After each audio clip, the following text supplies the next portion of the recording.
Well, I hope you've enjoyed the last few years in our industry, because the next few years, well, they are probably gonna suck. Okay, perhaps that's being a bit dramatic, but it's pretty clear now that this market downturn will not be like the others. I mean, I'm no economist, but the people who play economist on TV and the news, they keep telling me this. And while I'm not an economist, I know that much of the market, at least the venture capital market, is driven mainly by one thing. No, I'm not talking about wearing Patagonia vests to expensive dinners, although that's undoubtedly an important part of VC life. But no, VCs are mainly driven and invest with confidence because of confidence. And right now, confidence, well, it's pretty much at all-time lows. But how did we get here? Well, my personal opinion is the writing was on the walls for a long time. We have simply been ignoring the signs all around us, but can you blame us? We have, after all, been in a bit of a fog, at least for the last 2 years with everything going on. But really, the bigger problem is that the days of creating market-making businesses, such as Airbnb or Tesla or Uber, well, they're kind of gone.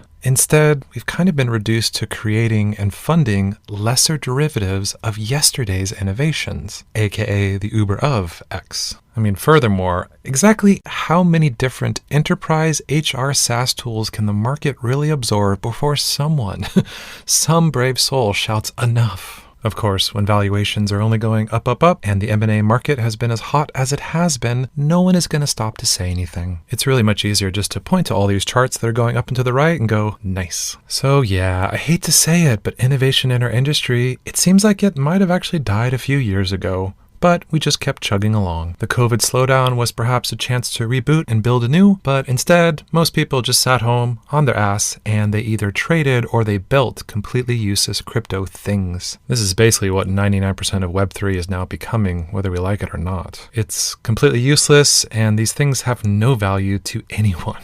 I mean, actually, in a lot of cases, it seems like these are like weaponized Ponzi schemes, and that's being nice. For the other non-Ponzi innovations in crypto, they are, as the saying goes, art for artists, or more simply said, extreme navel-gazing technology. It's kind of actually a bit unfortunate to see so many smart people building so many dumb things, but I don't really blame them either. As previously mentioned, there really was just no innovation left to be found in Web 2.0, so naturally they all hopped on the next big trend. That all being said, and, let's maybe stop this negative spiral of a rant to say that this downturn was probably needed and, dare I say, overdue. That's really the natural cycle of our industry. It booms and it busts and it booms again, and you guessed it, it busts once more. This is actually my third bust in the tech industry, with the first going all the way back to 2000 and 2001. I was still pretty young and naive, so my understanding of what was happening was pretty limited. What I do recall was a super overheated public market, and then of course the events of 9/11. Things were already starting to get bad in 2000, and by 2001, and once those buildings fell, well, so did the hopes, and again, that pesky confidence in our industry fell along with it. I remember thinking, well, this sucks. I'm just getting started in my career. But I knew what had begun was really just that, the beginning. The internet had already changed our lives, and still, we all knew that was kind of just the genesis of what was actually possible. So I kept tolling away, learning to build websites and set up networks or servers, and before you knew it, I was making more money than all my friends and generally having a great time. Back then, if you knew anything about computers or networks, well, you never really had to worry about work, regardless of the economic situation around you. Fast forward to 2008, and the walls came down yet once again. I had by then significantly leveled up my skills, and I made the move from traditional IT into the wonderful world of startups. I was no longer on my knees running network lines, and instead on my knees, figuratively, by the way, for venture capitalists trying to create value at a few different startups. When that downturn came, I thought, crap, I was just starting to make some waves, and I was really getting ready to do my own startup. There was much talk about the, quote, sky is falling at the time, but I actually don't recall this downturn lasting very long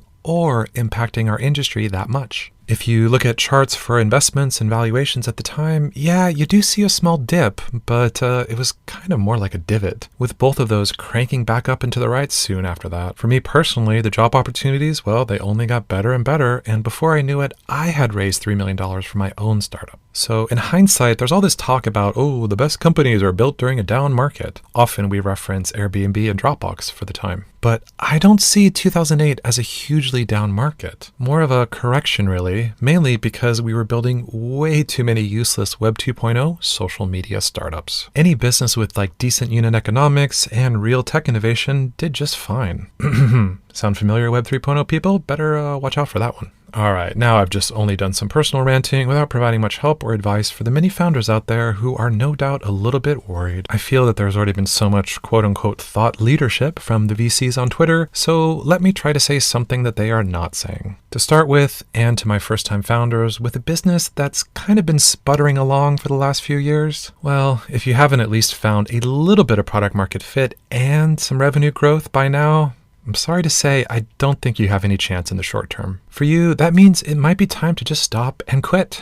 Yeah, I know this is counter to most things you're going to hear where everyone says never give up. However, things are a bit different right now, so maybe it's okay to think a little bit differently. Previously, you perhaps had access to at least some capital, and you also had consumer and business spending confidence at super high levels. That made it much easier for you to test things out or get some pilots, and you just had enough capital to keep the lights on. Going forward, I don't think you'll have any of that, and it won't be for a year or two, maybe 3, until you get some of these things back. So the road ahead, that is normally tough and fraught with many challenges. It is going to be grueling to say the least. So you just really have to ask yourself, are you up for that? And let me just say, it is okay to throw in the towel and to give up. Again, I think VCs will never say this because really they only care about generating returns, even if that is at the expense of their founders. Oh, and I'm sure many of them will disagree with that statement, but I hear differently behind closed doors. It is certainly less rosy than what they tweet.